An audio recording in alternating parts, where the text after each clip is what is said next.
came 2008, 50% of students use Facebook to talk about school assignments. The talk of college campuses, banning social networks on campus will affect lower income students. These social sites, such as Facebook, Twitter, and MySpace, allow students to stay in contact with their peers and family.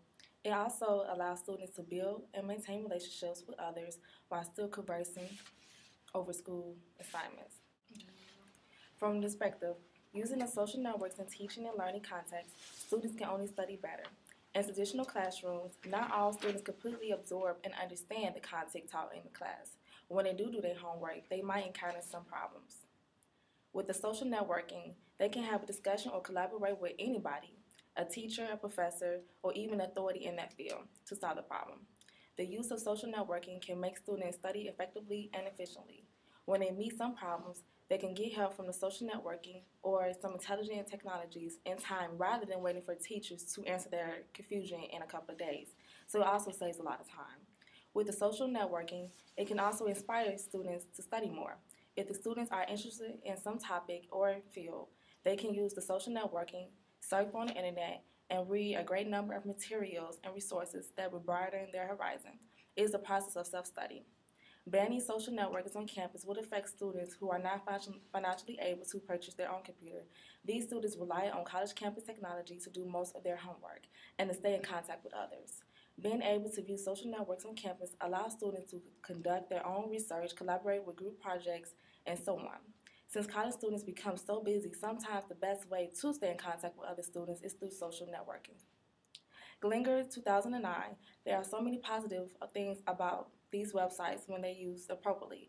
Creation of personal web page can be a very creative outlet for a student. Frequency entries into an online blog can also give students practice in writing and expressing their thoughts and opinions. Through using technology, students are learning how to manipulate and use large amounts of data and also information to a higher degree than previous generations. Students also learn skills needed to build a website and use other technologies. Thomas, 2011. Furthermore, young people use social networking websites to further otherwise mandate topics such as politics. Students use these platforms as a place to discuss current events, as a witness in 2008 presidential election. Students less likely to discuss these issues in real life participated in discussion boards, surveys, and even interactive content. Social networking sites provide young people with the news. Students are less likely to interact with traditional newspapers. Facebook helps maintains their identity and make connections on campus, which helps them feel where they belong and feel like they're an important factor to the student retention. Banning social networking networks on on college campuses goes against our First and Fourth Amendment, which clearly states that our right to free speech and our right to privacy.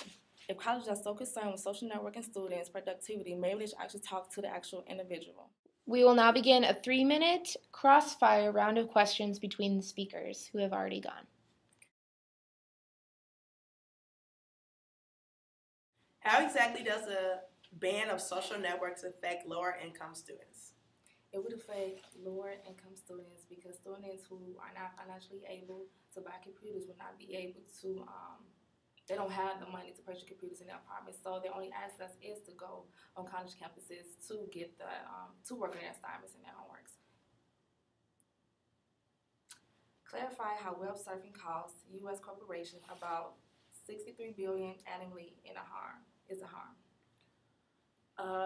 IT service groups Morse conducted a survey questioning 1,460 office workers and came to the conclusion that the use of Twitter and other social networking sites is costing UK firms approximately $2.25 billion every day. When it comes to an office environment, the use of these sites is clearly becoming a productivity black hole, said Philip Wicks from Morse. According to the study, employees spend 40 minutes each week on average on social networking sites. So looking at it that way, it comes across that these workers are being paid to do work for the offices and for the companies they're working with, but because of the social networking sites, they're technically being paid for sitting on these social networking sites. How do social networks inspire students to study more? Social networks inspire students to study more because they're able to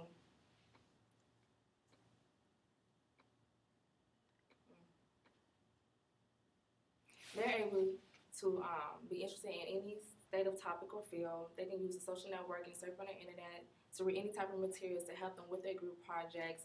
They can even design a web page, help them with their creative writing with vlogs, and just able to collaborate with more students and just understand their material better instead of waiting for their professors to help them out with their homework.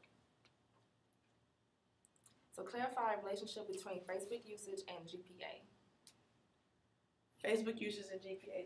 According to a study, it is correlated that U.S. college students who use internet social networking sites such as Facebook study less and have lower grades. Though they may help form friendships and foster social circles, the reality is that social networking sites do take up a significant amount of teens and young adults' lives. So if they're spending majority of their time on these social networking sites, that's less time going towards studying or going towards something of more importance, including their coursework. Do you think that frequent use of these social networking sites can create dependence on them? No, because social networks such as Facebook help students find their identity and make connections on campus with other students and helps them with their schoolwork, and also goes against our First and Fourth Amendment, which clearly states the right to free speech and the right to privacy. We will now have our second affirmative constructive speech presented by Alex White.